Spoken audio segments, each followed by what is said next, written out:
It's another edition of Time About the Movies, and today we're taking a look at the movies of October 21st, 1994. Again, we got 7 movies to look at, a lot to get to, so let's just jump on into it. We'll start off with the biggest new release of the weekend, and that is Warren Beatty and Annette Bening starring in the remake of Love Affair. Okay. If one of us doesn't show, we're not going to pester each other, okay? If you're not there, I'll understand.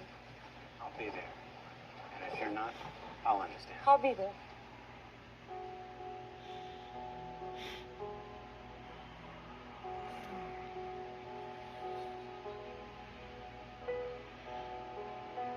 You want time to think it over?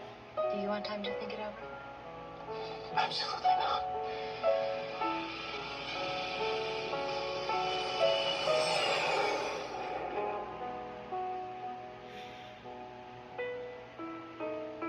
He was the LA Rams' hottest quarterback back when polyester was in and we were doing the hustle. You know that I've never been faithful to anyone in my whole life. I'm shocked and amazed. You don't play around, do you? No, but I think I might have to if I were involved with someone like you. This is amazing.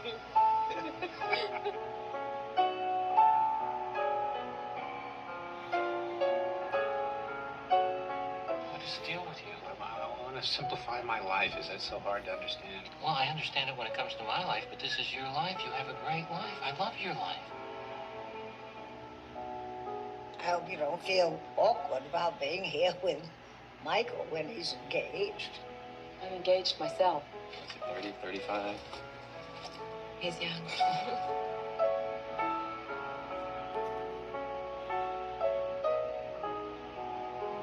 About last night, you don't want to mess up your life any more than I want to mess up mine. You do that long enough and you forget. What do you forget? What it's like to love something.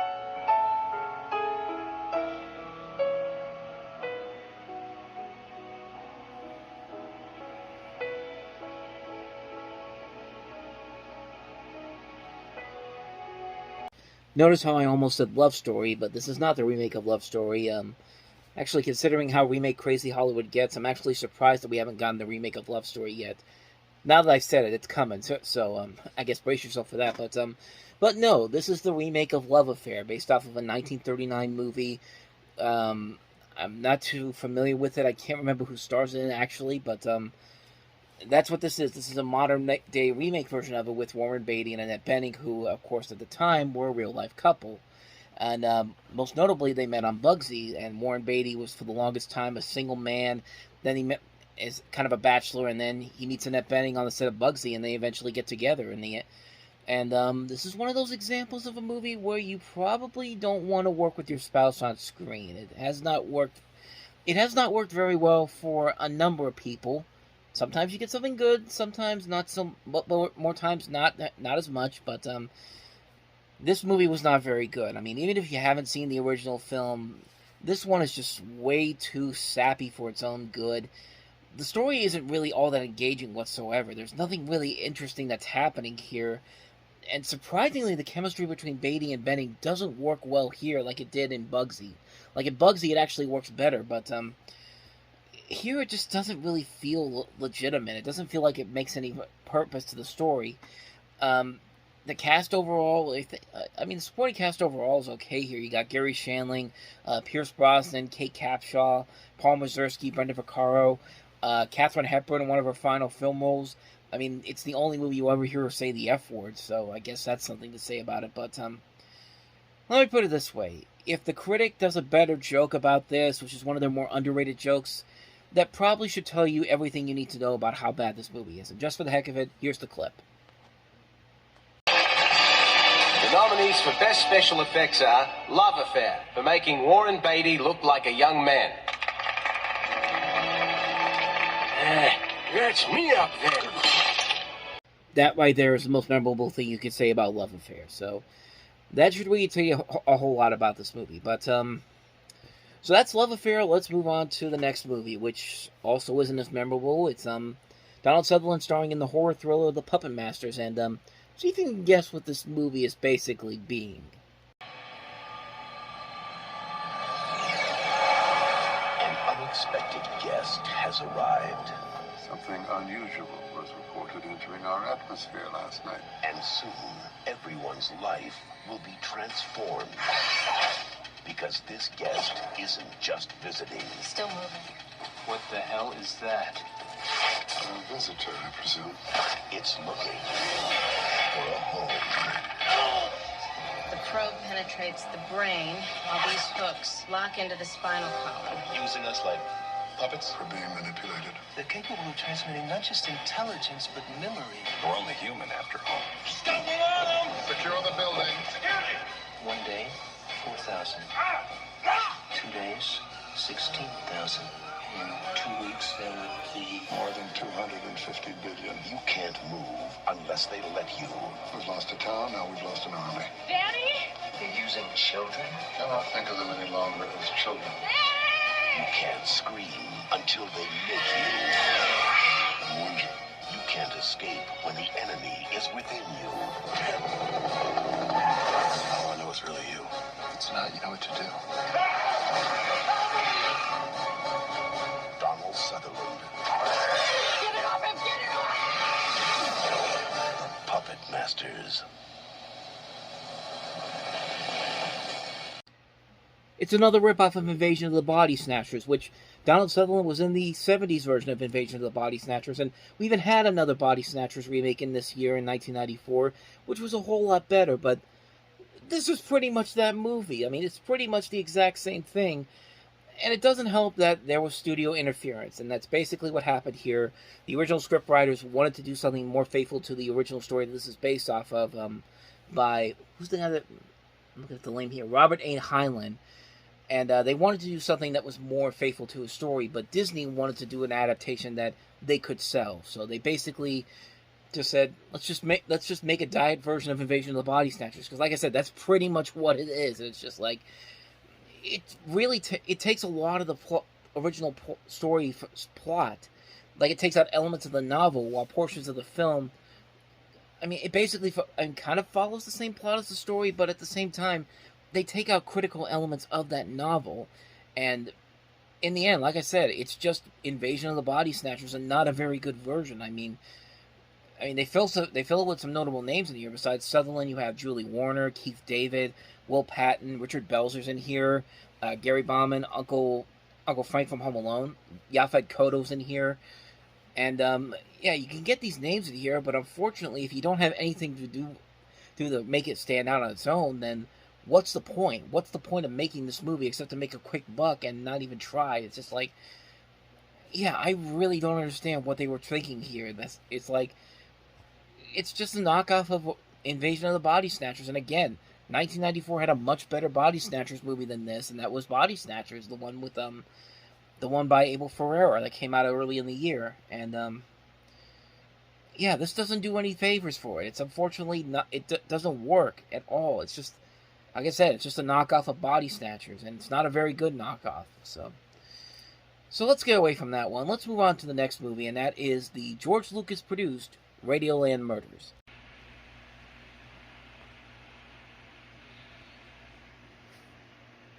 Cue the band. Get this to the actors. Cue curtain. One fateful evening in 1939, 40 seconds to air. I hate opening nights. a brand new network 15 seconds! was making its nationwide debut. Cue Dexter.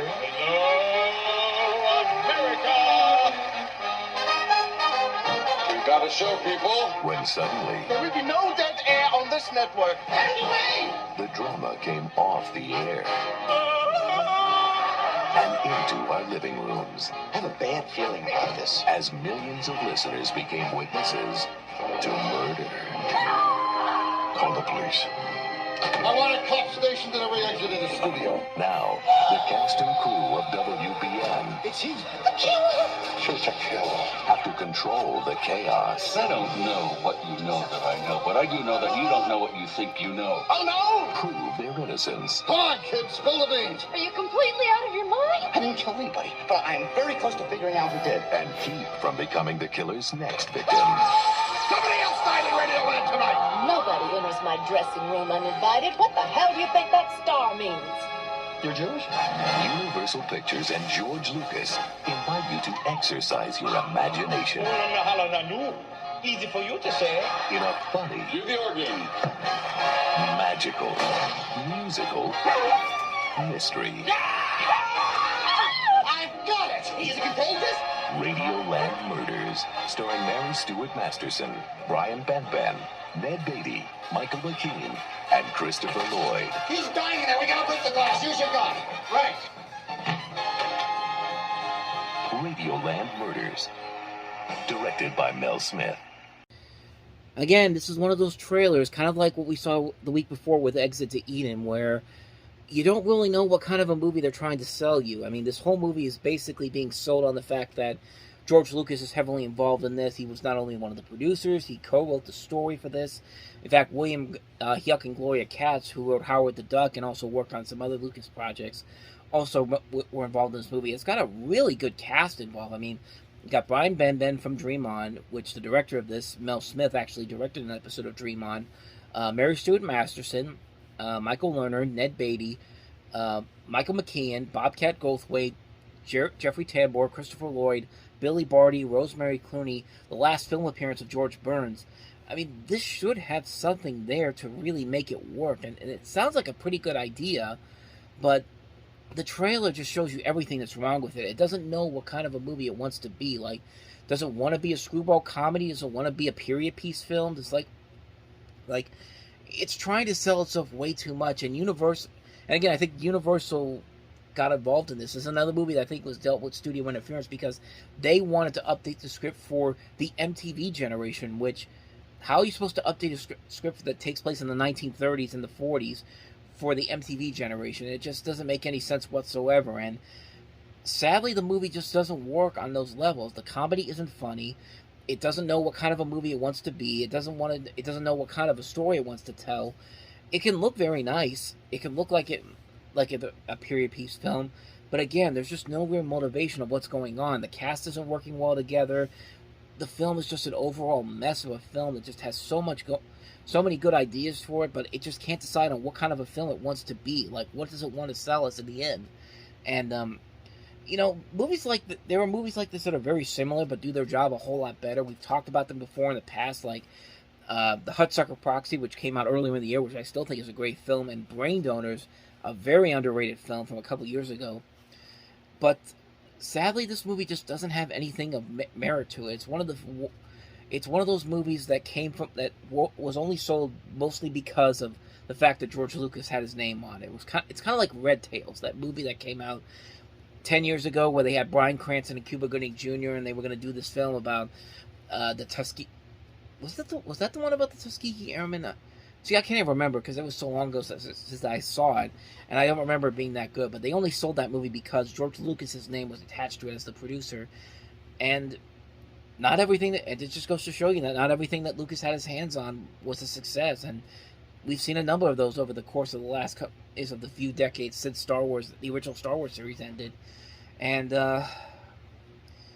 it just didn't work. It's a movie that just. It doesn't know what kind of a film it wants to be. So much promise, so much potential. It just didn't work. It's a movie that's really lackluster on so many levels. Just a missed opportunity on so many levels. And that's pretty much all you can say about Radioland Murders. So let's move on to the next movie that we have here, and that is Woody Allen's latest film, Bullets Over Broadway. And I won't change a word of my play to pander to some commercial Broadway audience. Now, let me tell you something, kid. That's the real world out there. And it's a lot rougher place than you think. You gotta do what you gotta do. We can do the play. What? When? How? A single backer going for the whole show. What type of firm is it, Nick?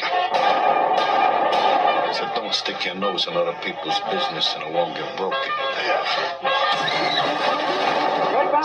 Charm.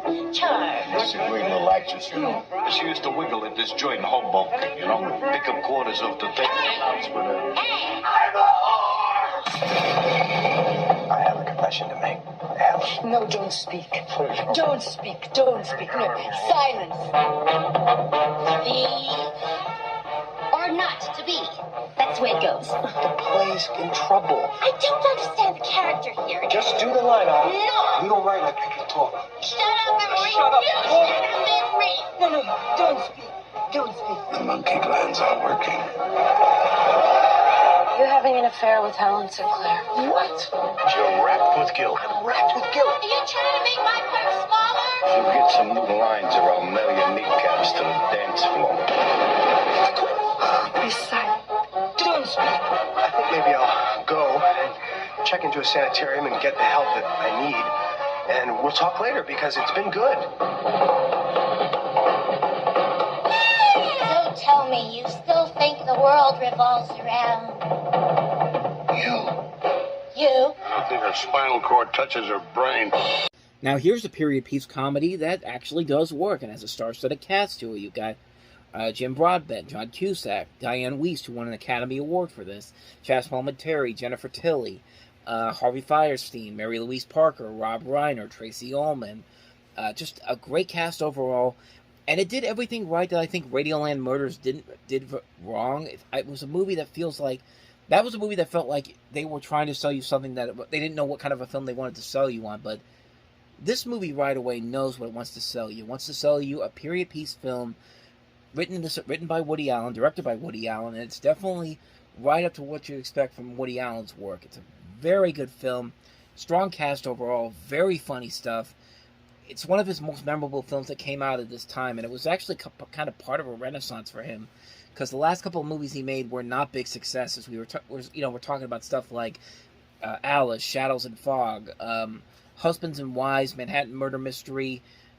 This was kind of the first one that actually kind of turned his career around a little bit in the 90s. He had like kind of a little bit of a renaissance, and made a pretty good movie out of it. It's a really solid film all around, very funny, very Woody Allen-esque. I mean, if you want to see Woody Allen being Woody Allen, this is definitely the Woody Allen film to see. Woody Allen. That's Bullets Over Broadway, but let's move on to another Miramax film that came out this weekend. One I think is a lot better and has a lasting legacy for a number of reasons. Kevin Smith's first directorial film, and that is, of course, Clerks. Salsa shark. We're gonna need a bigger boat. Throughout history, they have been a part of our American life. Men and women who have made it their mission to serve their fellow man. They've worked hard enough. Isn't it time they had their own movie? Clerks. This job would be great if it wasn't for the customers. I don't bother them and they don't bother me. I could do without the people in the video store. Do you have that one with that guy who was in that movie that was out last year? You should hear the barrage of stupid questions I get. What do you mean there's noise? You mean I gotta drink this coffee hot? You'd feel a hell of a lot better if you just rip into the occasional customer. You're a clerk, paid to do a job. You can't just do anything you want while you're working. Hey, you open? No!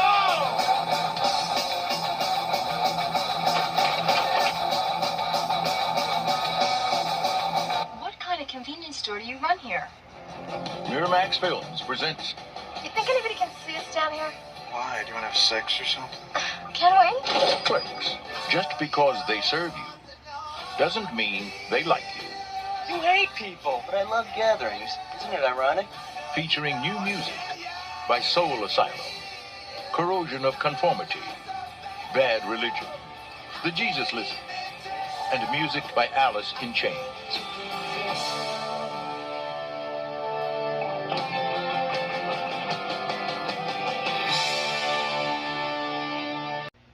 You know, considering I've worked in retail now for about 20 years, I mean, technically you can kind of consider grocery stores a retail sort of thing.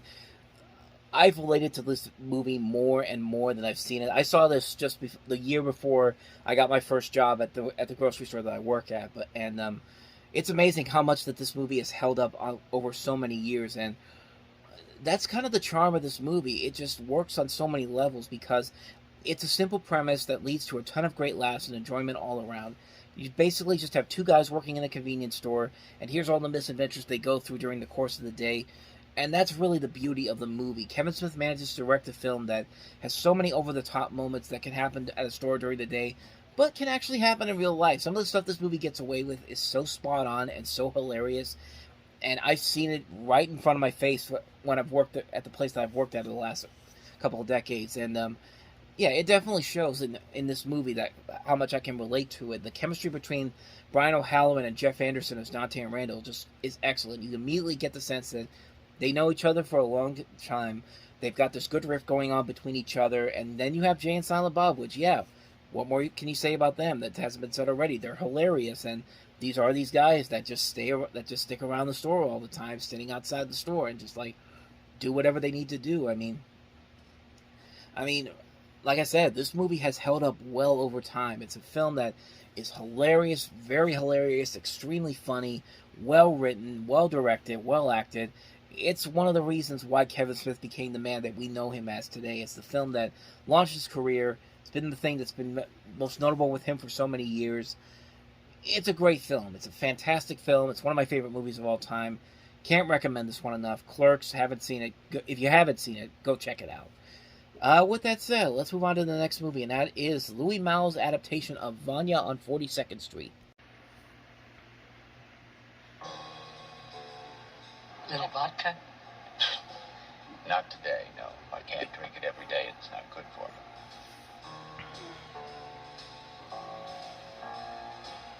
For once in your life, let yourself go. Wake up. Pulse with life. What attracts me? What attracts me? Beauty attracts me.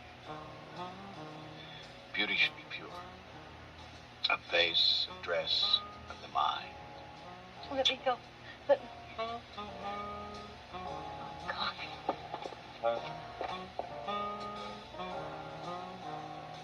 She ran away from me the day after we were married. I think she just didn't like me. Oh, my enchanted one, my darling. No, God, disgusting. Oh, have I given up happiness? Yes, but I've kept my pride. What a fine man. What do you want from me? Nothing. Are you happy? No. I knew you weren't. I'm the only one happy. I'm ecstatic. What a lovely day today. Not too hot. Excellent weather for...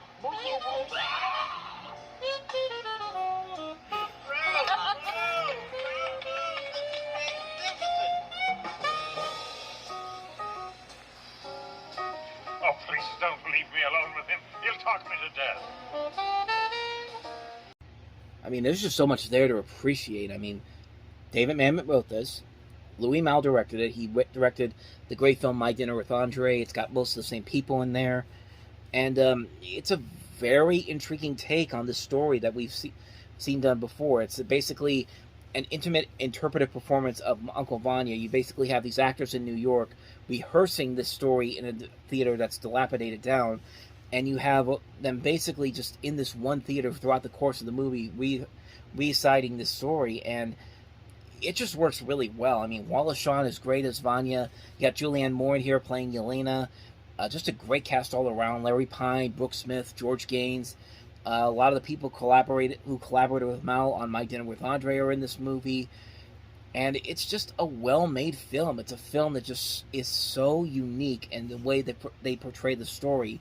And you don't really think they could do something different with it, but they surprisingly do. They surprisingly make it work. They surprisingly make it very unique, very different from what you'd expect.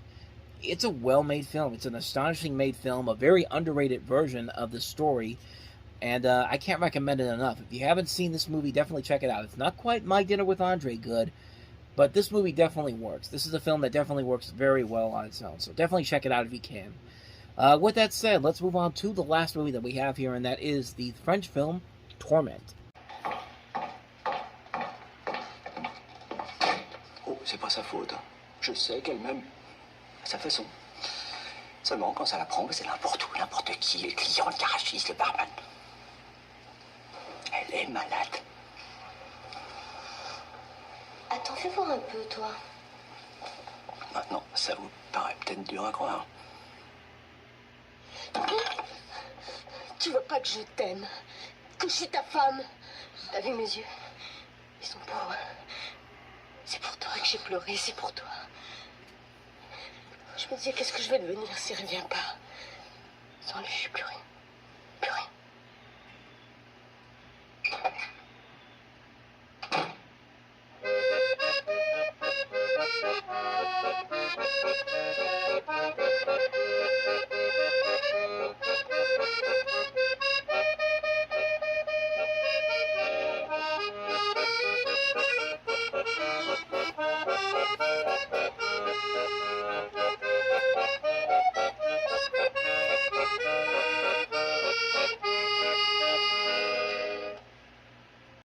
So I don't really know too much about this particular film. All I know is that the woman in this movie, Emmanuel Barrett, was also in the first Mission Impossible movie, who plays, I guess he played kind of Tom Cruise's love interest in there.